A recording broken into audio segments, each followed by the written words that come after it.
Hey, what's up guys? Welcome back to Just Bones 95. It's Bones here. So I haven't got to record in a while. I took on a new job and then I don't know, the schedule being different. I'm actually making a little less right now. I'm waiting on another job, but yeah, it's whatever. And so the Chucky stuff, if you guys are subscribers, that stuff is coming back. But as of right now, I don't really have much to record due to delays from NECA and then BBTS. I have some orders through them for other stuff, non-Chucky related stuff, and that hasn't shipped out anyways. So as you can tell here, we have the WWE Ultimate Edition Randy Orton. So it's been a really long time since I've bought anything WWE related. I've started to get back into it a little bit here lately with watching it and stuff. Man, growing up, like every other weekend or something, if not sometimes every weekend, I would be like going to local Kmart or Walmart, mostly Kmart, checking out these figures. Started with like the Jakks Pacific figures, and I had a ton of those. I would always try to get like, I really wanted at least one of everybody, and then a few variants of like Cena. I think a few Edge variants, Rey Mysterio. I had a few variants of, and there was always like a few wrestlers every year who I wouldn't have that I would try to get for Christmas. So it's been a long time since I've bought any stuff, and I did have some Mattel stuff there at the end, but not as much as the Jakks. But I've never had one of these Ultimate figures, and then today I was just like, you know what? I want to go look at the WWE stuff and do some kind of sick review on something like that, and also put it to use with the stop motion animation. So this packaging is definitely different than what I'm used to. Really cool, huge name up here, with the Ultimate logo here, the nice little window, the figure off to the side and stuff. It's just kind of surprising that they show the accessories like that and don't have the figure centered and then accessories around them, but it's cool. And if we flip it over here to the side, we have this really cool picture of Orton. And so this one's definitely different. So I do have a Mattel Orton, I believe, in storage. But like I said, the last time I was into WWE stuff, man, it was probably like 2014 or 2015. And then I haven't really done any, like, just got out of it after that. So I have sleeve tatted Orton, but the goatee is definitely new for me. And then we have these new titles and stuff. Like I said, so I'm pretty far behind on the WWE stuff, but I've recently been watching SmackDown quite a bit, especially with the keeping up with The Rock and Cody Rhodes, and now that Orton's back, CM Punk's back, it's like those are all the dudes I used to watch. Cena, Jeff Hardy, Matt Hardy, Batista, Edge, MVP, Triple H, Shawn Michaels, like that era, like 2005 to like, I don't know, 2012, 2013, that was WWE for me. So here on the side, we have the Randy Orton logo again. The bottom, we just have some copyright crap.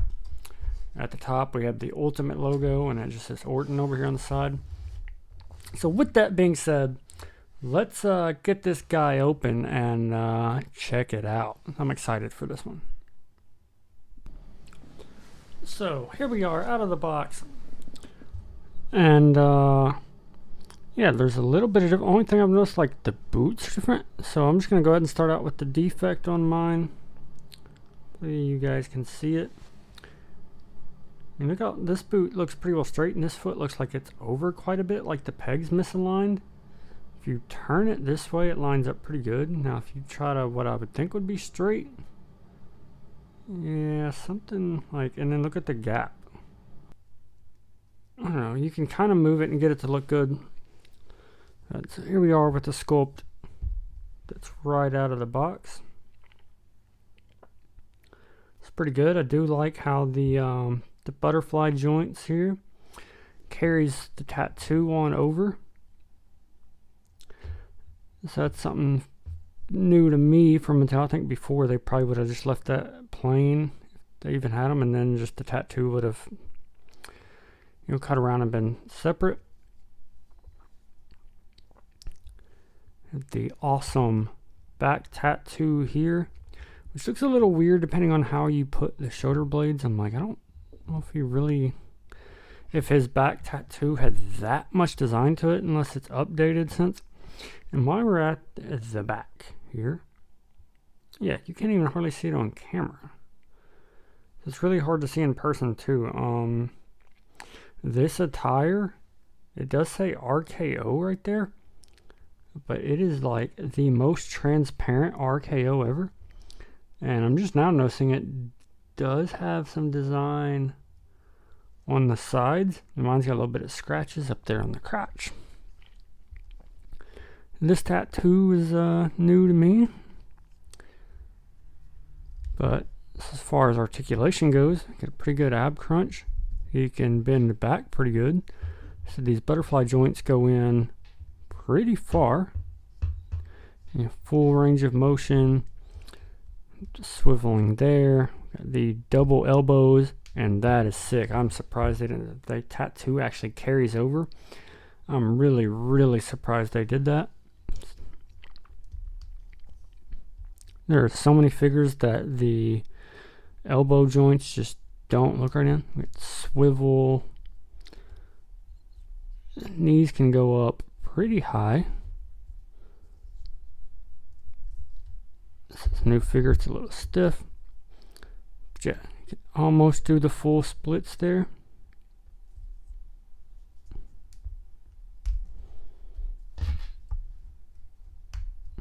Yeah, really cool, more ratchety articulation and stuff than they had back when I was collecting. The kneecap isn't hindered by the knee pads at all. They're really soft material, and they just kind of raise up when you go to hit them. So overall, as far as the figure itself goes, I would say that is a pretty good Randy Orton figure. Now, as far as the accessories go, we have this alternate head here, if I can focus in.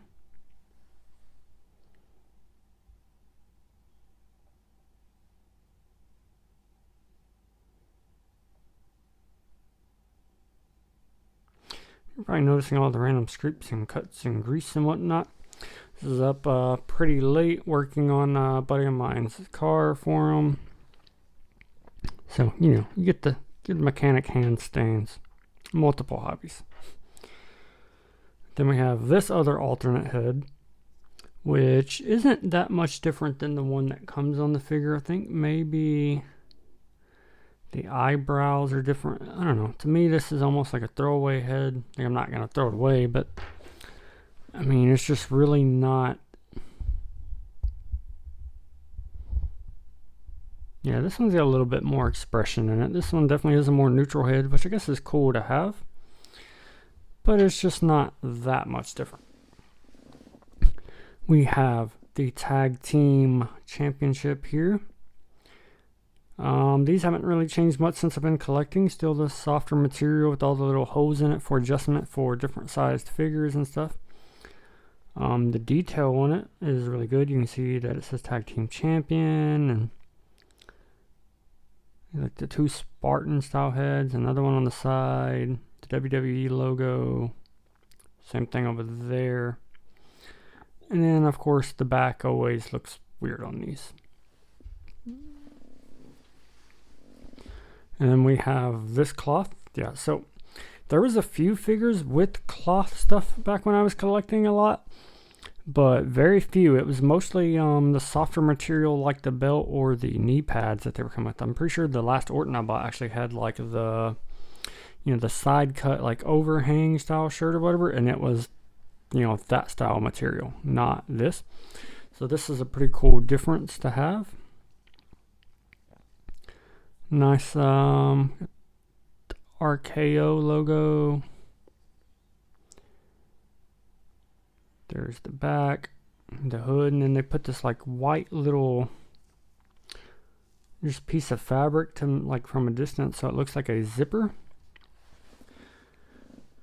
And then we have hands, which is pretty cool because it opens up the possibilities for stop motion and just posing. Where before, a lot of my other figures, they weren't these ultimates. You know, he either could have a fist to do some punching, or he could have an open hand to slap someone, but he wasn't going to be able to do both in the animation. He was going to have to open hand punch someone. So we have these two here, which is for the, you know, his pretty typical pose from the turnbuckle and stuff that he always does. I don't know what you would really call that. But super cool that you can make him do that pose now to taunt whoever he's fighting. We have these open hands here in case you have a chair or trash can or something. Or maybe you want him to be holding onto the ropes. And then last but not least, the fist hand. So we can use a combination of whatever. Gotta have him punching one person and then hitting someone else with the chair at the same time. Or whatever, if he's doing some sick tag team stuff. But yeah, that's pretty much it. This channel is definitely not a review channel, so I know my reviews are a little weird and just all over the place, and I don't have all the terms and articulation and joints. It's not what this channel's for, but I do like to show new things when I get it and what I think about them. The only downfall I will give this figure, like I said, is the one head not being anything all that special, and then that boot fits really weird on mine in particular. It may not be an issue with all these figures, but mine does have it. But outside of that, it's pretty cool. And even though it does have the black, you can see it. You really got to look for it, especially like on camera during stop motion stuff. It's going to look like he's just wearing all plain black clothing. No details going to show up in it. But, I mean, that is the look they were going for. So, I don't know if you can really knock them for that. But, an ultimate with maybe the red or the blue or a different design would have definitely popped a little more. So be sure to like, comment, and subscribe to see this guy in action more.